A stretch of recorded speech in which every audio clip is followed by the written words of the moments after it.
Hello, Gannon family. One of my favorite childhood memories of Christmas was our family project of making Christmas cookies for the Christmas holiday.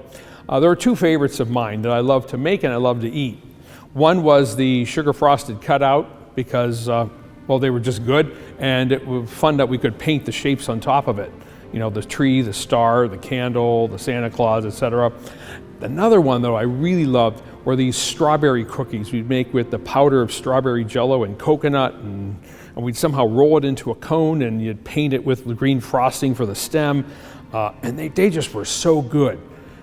We'd put the cookies, of course, in containers, and we put them in the basement, in the cellar, in a cupboard, so we would get them out when Christmas time came. Of course, as kids, what would happen? We couldn't wait to get to them, so each of us found our own way to sneak to that cupboard and get a cookie or two and hope we wouldn't get caught. But the giveaway, our family dog would stand in front of that cupboard and look and wail plaintively at the cookies, and so my mother knew we had already been in there because the dog knew it was there. So we get busted every year.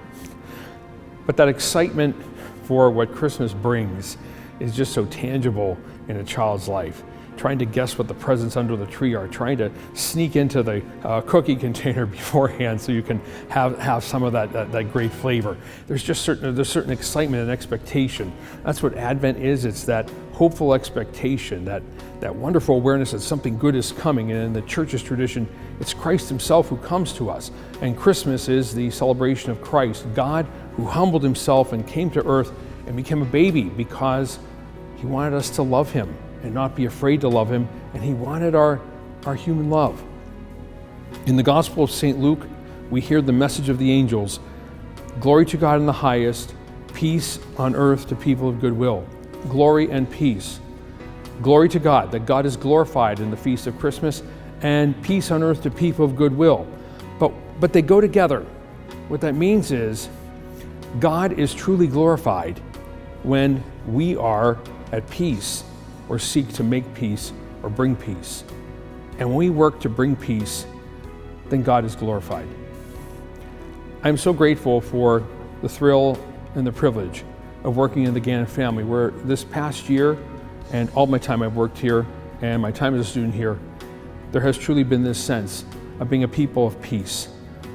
Peace in our family, where we seek to be with one another, love one another, forgive one another. Peace among our colleagues, among our students, where we seek to be patient with one another, educate one another, learn from one another, be present to one another in our suffering, be proud of one another in our joys and accomplishments. The peace that the Gannon community seeks to bring in our neighborhood and our community, to engage and interact, to be present, to move together toward a community that truly cares for one another. The peace of the family, from which I learned that even a forgiving mother for stealing a Christmas cookie or two, was my introduction to that real meaning of Christmas, that yes, we are excited, we long for what is truly good and what truly satisfies us. And we do that by being a people of peace. And in our search for peace, in our work for peace, that begins with patience, with forgiveness, with understanding in the home, in the neighborhood, in the community, and in our communities with relationships to the rest of the world. God is truly glorified, that God is made known in such a way that the world can give praise and sing with the angels, glory to God in the highest, and on earth peace to people of good will. God bless you, God bless us all. Merry Christmas and a blessed and peaceful New Year.